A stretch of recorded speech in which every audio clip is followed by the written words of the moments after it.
page actualité Info Pacifique. 3 moun mouri et puis plusieurs régions dans le pays a inondé, c'est bilan provisoire passage ouragan Maria sous pays d'Haïti. D'après Centre national météorologie, temps à supposer retourner dans normalie à partir demain samedi.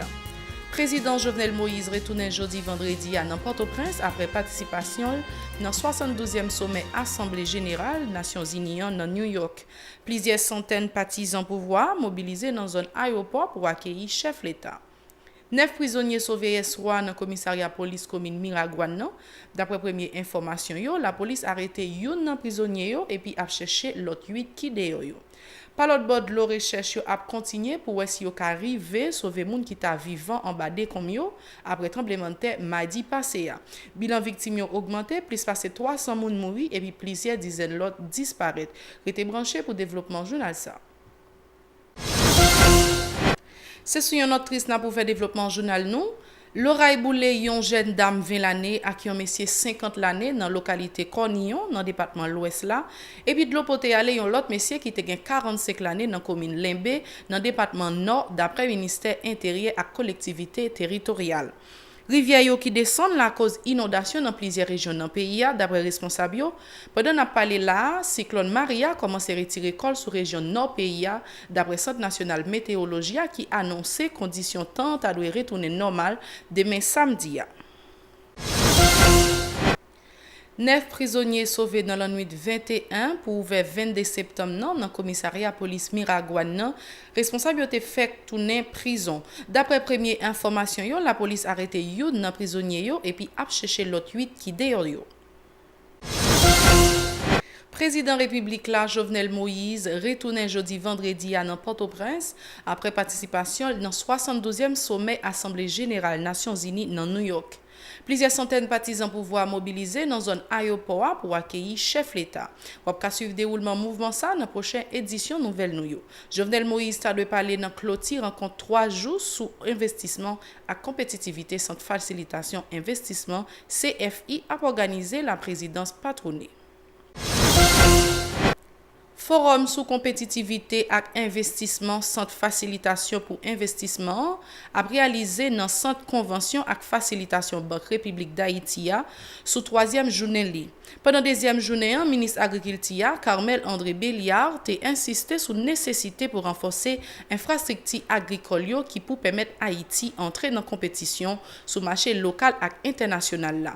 Carmel André Béliard c'est dans le micro Mario Sylvain et Francineus. Une des façons de diminuer la proportion de l'alimentation dans le budget de l'Haïti moyen serait de renforcer la compétitivité du secteur agricole.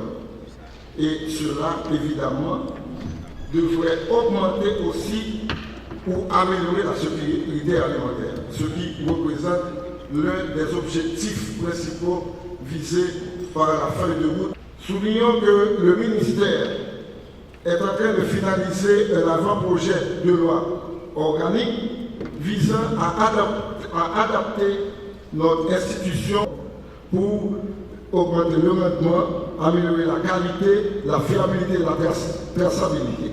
Et finalement, il est indispensable de développer un cadre conceptuel pouvant accommoder les différentes dimensions de la compétitivité dans le secteur agricole. Je voudrais, au terme de cette présentation, souligner à votre attention, et comme la plupart d'entre vous, en principe, doivent le savoir d'ailleurs, ces observations formulées sont provisoires. Elles pourront être amplifiées et bonifiées lors de la finalisation du document. Merci de votre attention. Expert dans l'écosystème entrepreneurial Daniel Isenberg, qui a intervenu tout dans l'occasion, déclaré que le gouvernement a entrepreneurs plus avantages les investir dans le pays. Monsieur Isenberg a rappelé renforcement secteur business là capable de permettre des richesses qui créent dans le pays. En côté dans le micro Mario Sylvain et Francineus. En fait, en Haïti, il y a une source de richesse qui n'est pas coûteuse, c'est qu'il y a une population très grande avec donc des ressources humaines importantes.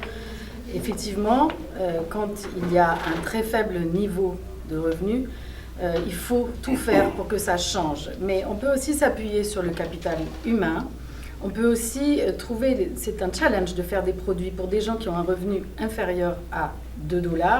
C'est très challenging parce que ces $2, ils vont les dépenser de façon très calculée avec des choses essentielles.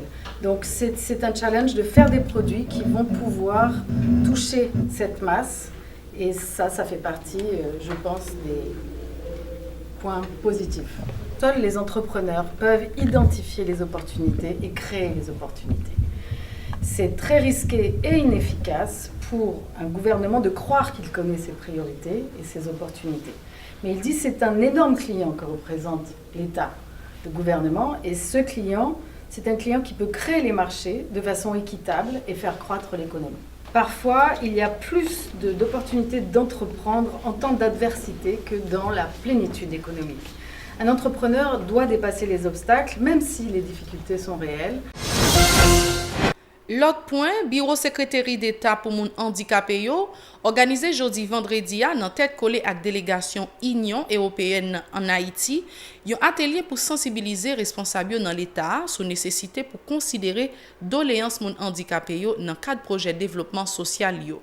Dans occasion un secrétaire d'État pour moun handicapé yo, Gérald Oriol Junior, rappelé droit handicapé yo gagné pour yo participer dans tout ça qu'a fait dans pays. Déclaration dans micro Vladimir Galette à Noël. Ce matin, nous avons un atelier que nous organisons conjointement avec l'Union européenne et CBM. C'est pour sensibiliser les cadres de l'Union européenne et également les cadres de l'administration publique sur la nécessité de prendre en compte les besoins des personnes handicapées dans les projets de développement, dans les actions financées par l'Union européenne. Comme vous savez, la thématique du handicap, c'est une thématique transversale qui demande la collaboration de tous les secteurs de la vie nationale pour vraiment assurer que les droits des personnes handicapées sont respectés et que les personnes handicapées puissent participer dans la vie nationale comme tous citoyens et toutes citoyennes. On espère vraiment que les cadres de l'Union européenne, également au niveau de l'administration publique, seront beaucoup plus sensibles par rapport avec la question du handicap et vont vraiment intégrer de manière plus importante cette thématique dans les projets de développement.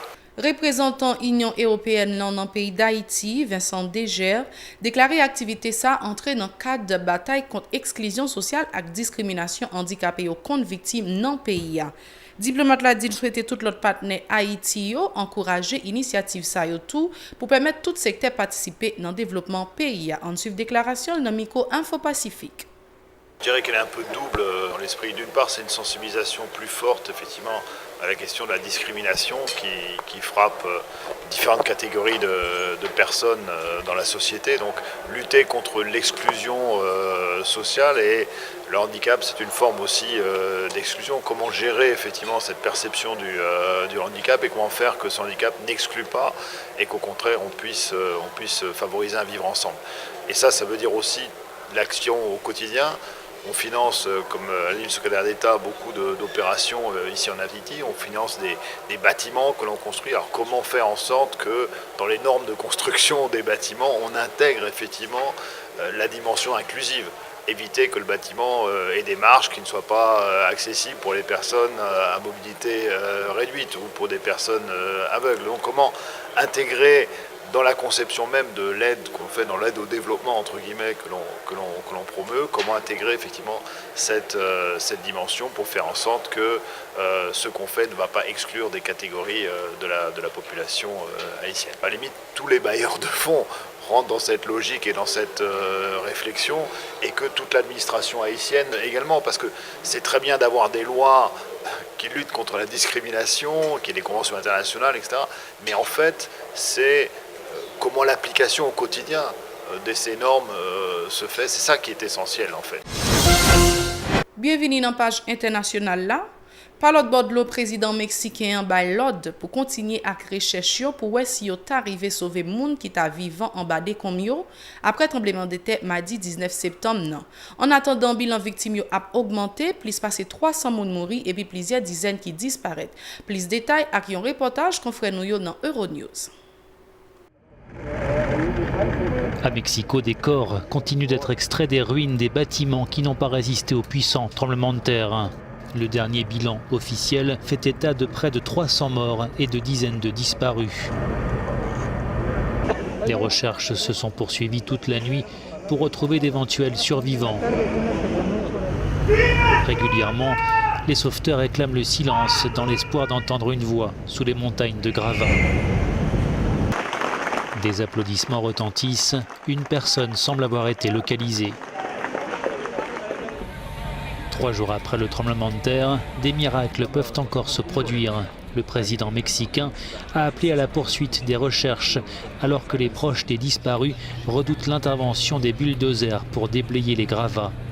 Depuis le séisme, une 60aine de personnes ont été extraites vivantes des décombres, dont encore 2 ce jeudi dans la capitale mexicaine. Cette femme garde encore l'espoir de retrouver son fils. Mon merveilleux fils. Comment pourrais-je vous le décrire? Il rêve de devenir comptable. Il a toujours dit qu'il voulait aider à sortir notre famille de la pauvreté.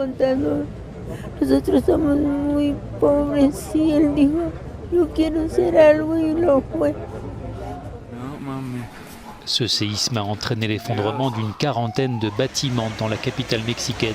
Mais en tout, ce sont plus de 20 000 logements qui ont été endommagés par les secousses. Merci parce que vous êtes dans rendez-vous Info Pacifique. Restez branchés. Au revoir.